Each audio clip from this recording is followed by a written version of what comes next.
Yeah, now it is live. Hello, everybody. Hello, Kittuda. Yeah, so I can start now, no? You can start. We're going to start on page 161 or 160. I will go back a little bit. So Okay. I'll click that page, right? Or can you Okay. see it? No, you might, if you want to screen share, you can start that with your book. Screen share, entire screen, share, book. Okay. Does There. it come? It came. Right. So I would like to repeat that this chapter is extremely important because it is in Sri Aurobindo's integral yoga. He is the this aspect of life, that means life being raised to its highest pitch, is discussed. In other yogas, it is usually not there, right? So, as we have seen that when we discuss the previous chapters, that in the field of knowledge, in the field of religion, in the field of beauty, and in the field of good, there are three levels: the intrarational, the rational, and its fulfillment comes only in the suprarational. Now, all spiritual life usually takes up these four with some more emphasis or less emphasis and then raises. But the fifth one, that is life, the vital being, is usually either suppressed or pushed aside or ignored, right? So, this is where Sri Aurobindo has so taken up this thing and he has described in the previous paragraphs, which we have already read, the nature of the vital being and the enormous difficulties that it presents for the moving up to the suprarational. But now we will come to that slowly. Now, before we go there, I would like you to go to page 159. Right? And there you will see in 59 that in the last sentence of the paragraph, he says its appearance is familiar enough. And then he says the aim, they form the stuff of our daily life. Its main ideals are the physical good, vitalistic well-being of the individual and the community, the entire satisfaction of the desire for bodily health, long life, comfort, etc., etc., etc. And this fulfillment of this life takes two forms. So the first form is individualistic. And the field of this individual satisfaction is threefold. First is the family, then is the society, and then after that is usually the nation. Today, one can even speak of the international fields, right? So, I would like to stress on this once more. Man satisfies his individualistic urges first through the family. So, I'll read that again. In the family, the individual seeks for the satisfaction of his vital instincts of possession, as well as for the joy of companionship and for the fulfillment of his other vital instinct of self reproduction. So, in three words, it is companionship, possession, and sex. This is the basic reason why people get married. His gains are the possession of wife, servants, home, wealth, estates, reproduction of much of himself in the body and mind of the progeny, and the prolongation of his activities, right? It's very important. That's why we are so attached to our children, because they are really a reflection of ourselves and we are prolonging our activities through our children and grandchildren. And then he enjoys also the other pleasures, right? of emotion, etc., etc. But this is a narrow field, very intense but narrow. Therefore, one seeks a wider field, and that comes in society. Less intimate, but a larger expansion of himself. So there is a wider field of companionship, interchange, associated effort, production, errant or gregarious pleasure, satisfied emotion, stirred sensation, and regular amusements are the advantages which attach him to social existence. So you see, all men are seeking for this social existence, more or less. And one of the best ways of punishing a man is to put him in prison where he has no contact with anybody. Social life is gone. That becomes a torture. For most people, not for everybody. But then even society is not enough, so one moves to a larger field, and that is the nation. So this is much larger field of power and expansion. If he has the capacity, he finds there fame, preeminent leadership, or at the lower pitch, a kind of sense of an effective action, right? Today you'll find in the social idea, in the social media, everybody is commenting, giving ideas and suggestions. Whether they have any importance or whether they make any difference or not is secondary. But this idea that we are all participating in the nation building in one way or the other, right? So when this is carried to the excess, then you arrive at what is called the arrivist, who uses family, society, and nation as a field, as a ladder to be climbed, so that he can fulfill his individual instincts, right? And sometimes when one is frustrated and disappointed in society, that same individualistic feeling takes a different approach. One cuts oneself off from society, not because one is seeking spiritual isolation, but because one is unhappy, frustrated, and broken. So this is the first tendency. We stopped here till last time. Has anybody any question? Then I can just switch off the book and see if anybody has come. Kavita is there. Is anybody else there? Kavita, can you hear me? Hello. Hello, Kavita, can you hear me? Hello. Hello, can you hear me or not? Yeah, I can hear you. Yeah, then I'll continue, right? Now I can see I only. mute the microphone here because there's too much background noise. Right. And others, nobody else has yet come. Donna, is it true? No, I think Only Kavita and yourself. And I don't know whether Paras is there or not. Paras is not at home. I think he's traveling, so maybe that's why he didn't join in. Okay, that doesn't matter. We'll continue. So I'll go back now to the book, right? And there the book. Now he is taking up the other approach, that is the collectivist, because all man, despite all his individualism, he cannot satisfy himself fully without the cooperation of the others. So every man is part of society. Now, once one becomes part of a society, it might be the family, it might be the society, it might become the nation, right? This collective urge becomes stronger sometimes than the individual urge, right? And then one subordinates oneself, say, to the family. The family ideal is much more important than the individual fulfillment. Similarly, in the nation, there is also not in the nation, in society, one allows the collective urge of the society, one sacrifices a lot because for you the society is more important. And finally, exactly the same thing takes place in the nation. So these two apparently opposite, right?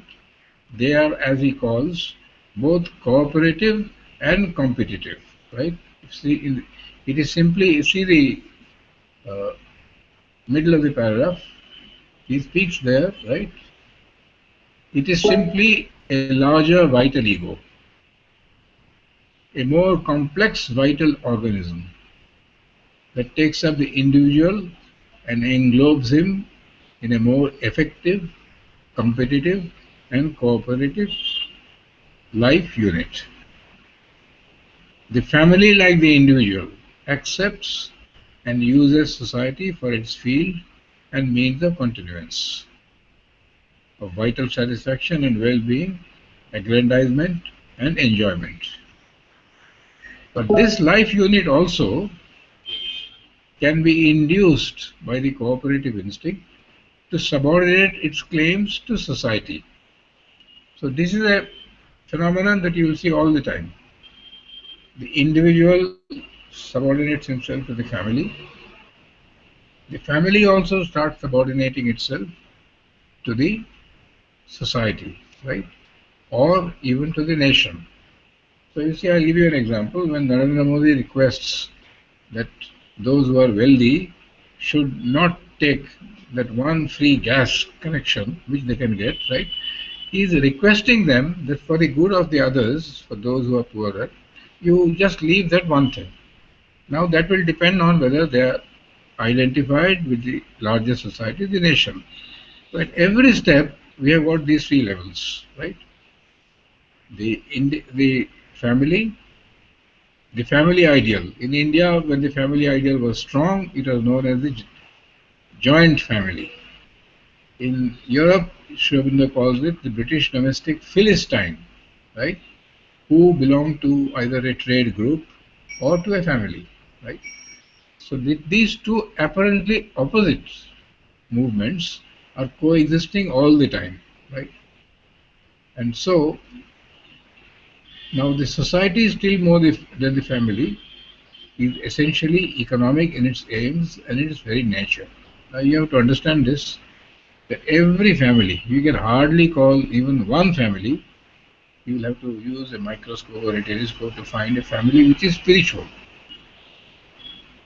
It is usually domestic, economic, and can be political. There are political families all over the world, the Kennedys, the Gandhis, etc., etc. But normal people, we are parts of the family, parts of society, and parts of the nation. But it is not a spiritual unit. It is a predominantly vitalistic unit. In the family, it is domestic, economic. In the society, the domestic element goes away. It is economic, social, and might be political. In the nation, it is all these three things combined together, right?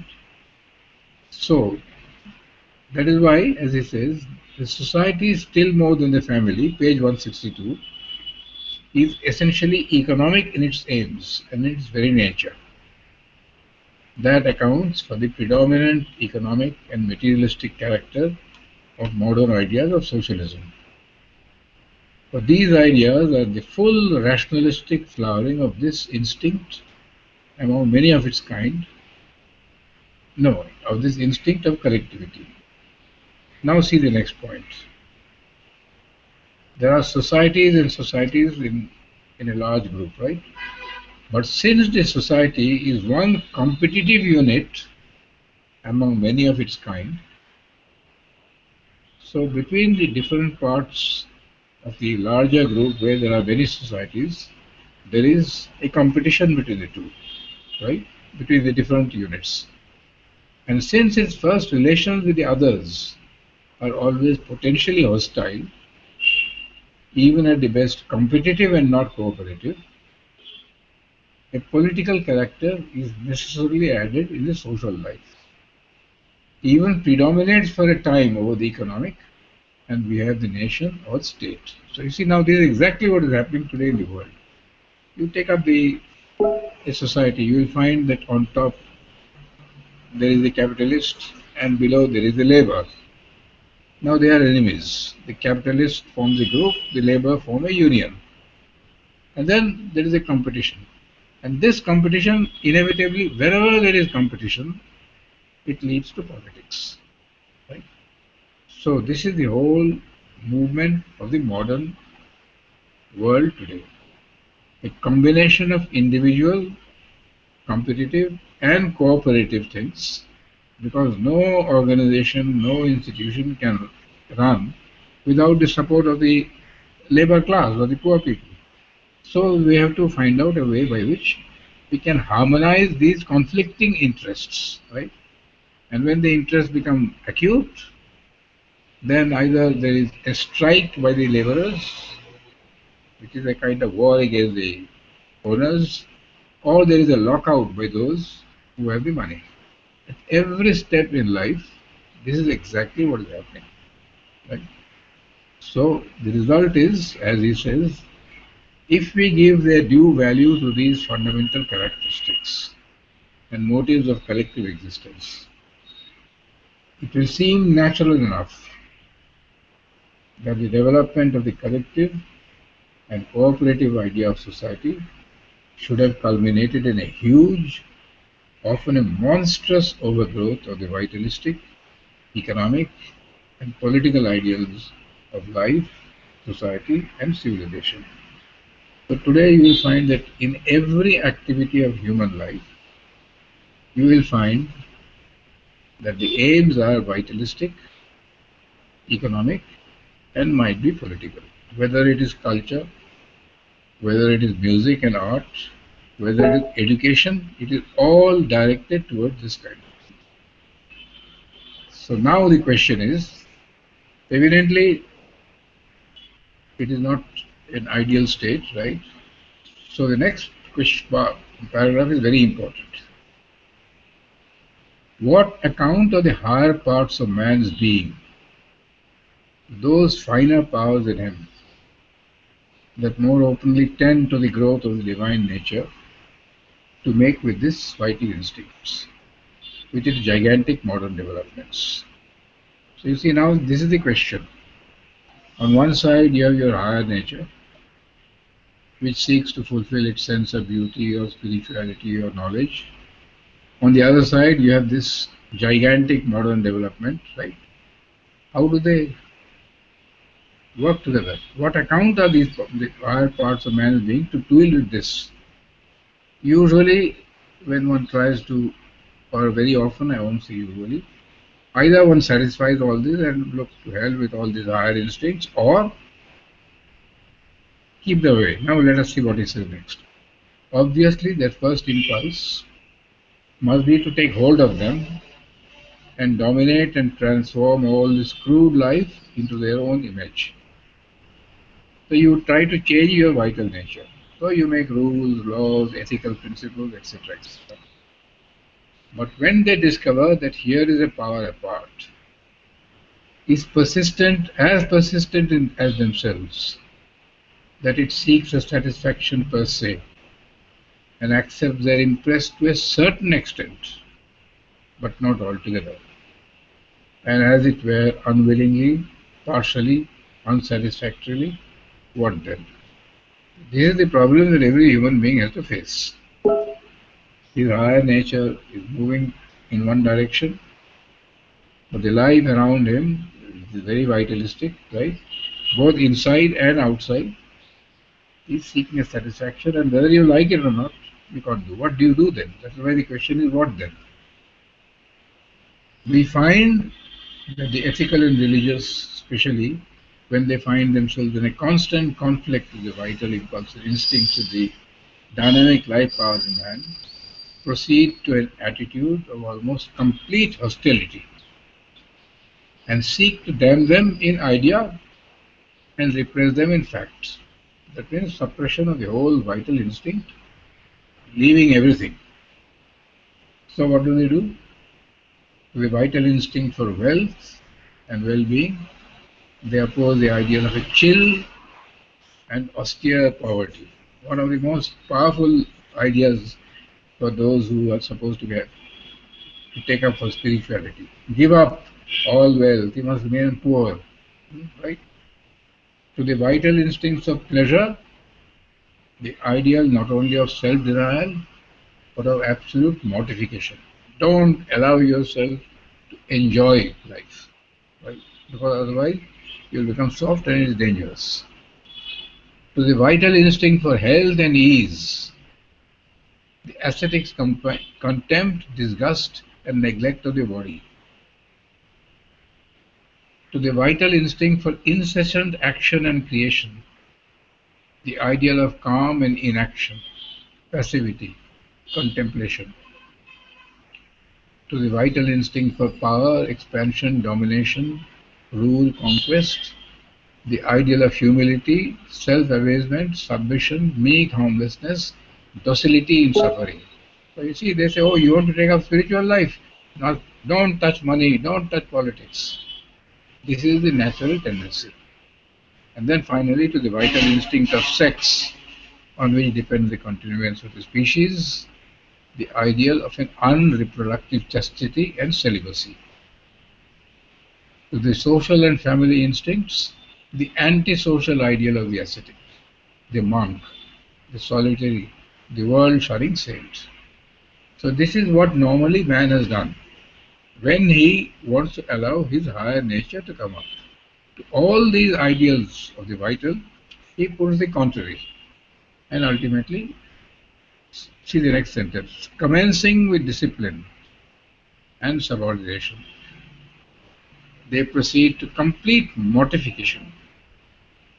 That means killing these instincts, which means, when translated, the putting to death of the vital instincts, and declare that life itself is an illusion to be shed from the soul for the kingdom of the flesh, the world, and the devil.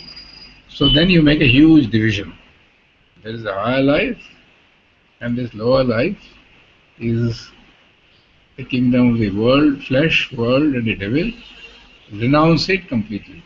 And if you do that, you accept the claim of the unenlightened and undisciplined life itself, that it is not, was never meant to be, can never become the kingdom of God, the high manifestation of spirit.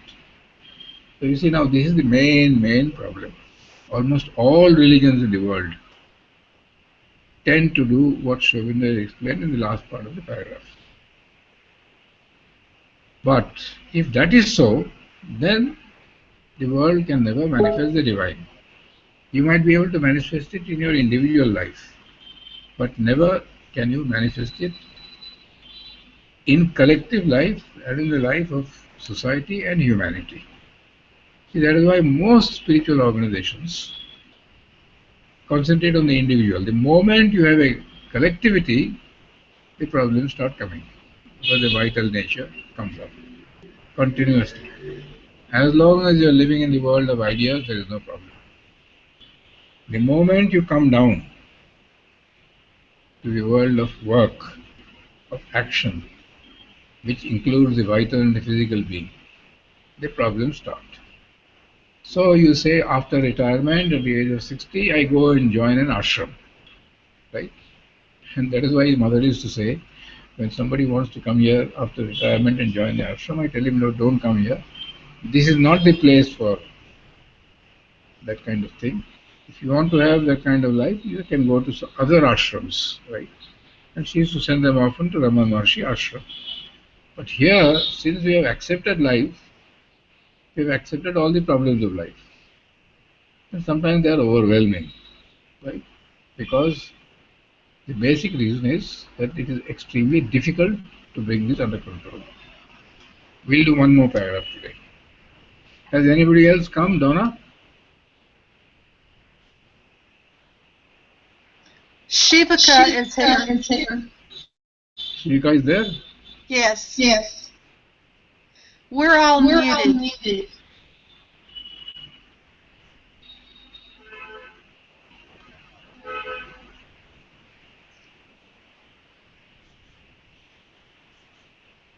Yeah. So, I don't see Shivika yet. I see Shivaka. You see her? Yeah, I can see her now. Right. So I'll continue. I'll go back to the book. once more, right? Okay. Okay, we'll do one more paragraph. And then you can, now that since it is recorded, so there should be no difficulty at all. They can listen to it again and then see how we can develop, right? So now, this next paragraph, this recoil from the vital being has its uses and may easily, as he says, by tapasya, because tapasya is the concentration of all energy, right? So, by the law of energy increasing through compression, develop for a time a new vigor in the life of the society, as happened in India in the early Buddhist centuries. When Buddhism started in India, it increased the life power because instead of wasting it in a certain amount of tapasya comes. But beyond a certain point, it tends not really to kill, for that is impossible, but to discourage along with the vital instincts, the indispensable life energy of which they are the play, and renders them in the end inert, feeble, narrow, unelastic, incapable of energetic reaction in force and circumstances. So if you over-discipline yourself by suppressing, you lose the life energy. And that is exactly what happened in India, the next chapter, paragraph sentence. That was the result, final result in India of the age-long pressure of Buddhism and its supplanter and successor, illusionism. So Buddhism was formed after Buddha came, and illusionism was what Shankaracharya gave to the country. See the next sentence. No society, wholly or too permanently and pervadingly dominated by the denial of the life dynamism, can flourish and put forth its possibilities of growth and perfection. For from dynamic, it becomes static. And from the static position, it proceeds to stagnation and degeneration. You see, that's why you have to continually have the dynamism, which will lead to growth, which will lead also to a lot of mistakes. But if you're afraid of mistakes, and therefore you want to avoid all this, you will become static, and from static, it will become degeneration. In the next sentence, very important, even the higher being of man, which finds its account in a vigorous life dynamism. This is very important.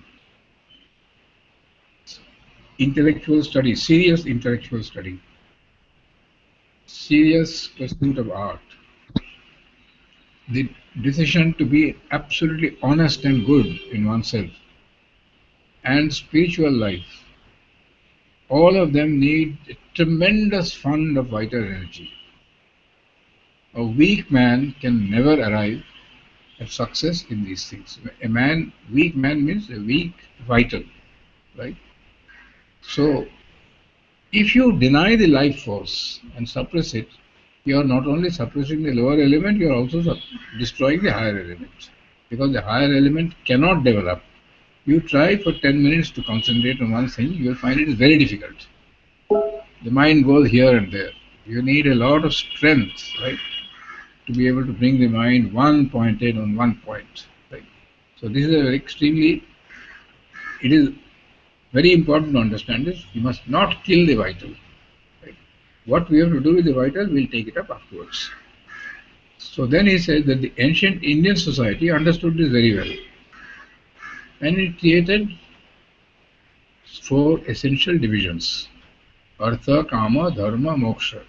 That means vital interests, satisfaction of desires of all kinds, then ethics and religion, and then liberation or spirituality. And it insisted on the practice and development of all. So India was a little wiser. It realized that you cannot suppress this. That is why you see we have got our 4 stages of society. It is known as Brahmacharya. Then there is Grihastha, where you take up the family life, right? You satisfy your vital desires. And then when you are ready, or if you are ready, you move out move up to a higher law where there is dharma and moksha completely dominating your life. Moksha is the final stage where you are completely liberated, and when we say liberated, you are not liberated from outside only. Much more important is the liberation inside, right? Yet the Indian society, very practical and realistic, put this moksha at the end of life. But might be there are individuals who even when they are young, they are ready for that higher satisfaction, right? So now in the next paragraph, which I'll take up next time, right, we will look at this vital instincts. And the question that he will ask us is it by its essence anti-divine? Is it in its real deep movement, is it anti-divine? If it is, then you have no choice. You have to get rid of it. But if even in that there are beautiful elements, and then in the next few paragraphs, I'm just giving you an idea of what he's saying. He says, take up any aspect of the vital life. Take up the family itself. You will find that there you will find often that love is extremely unselfish and beautiful, which can lead you to a higher divine movement. Not the normal love which is possessive and dominating, etc., etc., but love also, not only love of the family, love of the nation. Hundreds and thousands of people have sacrificed their life, right, for that higher thing. That's a very powerful spiritual movement. Similarly, economics need not be small and petty. It can be simply a means by which you earn a lot of money and you share that money with everybody so that all men can be happy. That is also one of the things. And the same thing also is true about politics. You can use your power not for selfish ends, but for that. In other words, what he is trying to say is, even this vital life contains within it that divine element, and that it is possible to divinize human life. That we'll take up next time. So now I'll go back to the image, right? And so, is there anything to ask right away, Shivika or Kavita? I don't think there's anything to ask. What you can do now, that since it is recorded and since it is available on YouTube, you can read the book and also again go back to the tape which I have done, right? And that will help you a lot. So next time we'll meet. What you can do now is, Nona and Shivika and Kavita, you can inform all your friends how to come to Google Hangout. It is very, very easy. There is no difficulty at all, right? Since Donna will send you the link, all that you have to do is to connect to the link, and those who don't have a Google connection must get a Google connection, right? And then automatically everything will be all right. So anything to be said by any of you, the three of you? Kittuda, I think several people tried to join and weren't able to. Several people? They weren't able to join. We're not able to join. But I think if we keep trying. No, we'll keep trying. They have to learn a little bit, you see. In the modern age, you can't remain a villager anymore. You have to continually, continue using the latest technology, right? Because I'm telling you, after 5 years or 10 years, all books and all this will disappear. Everything will be on the paper, will disappear. It will be on the paperless work. So survival demands that we should move up, right? A little effort.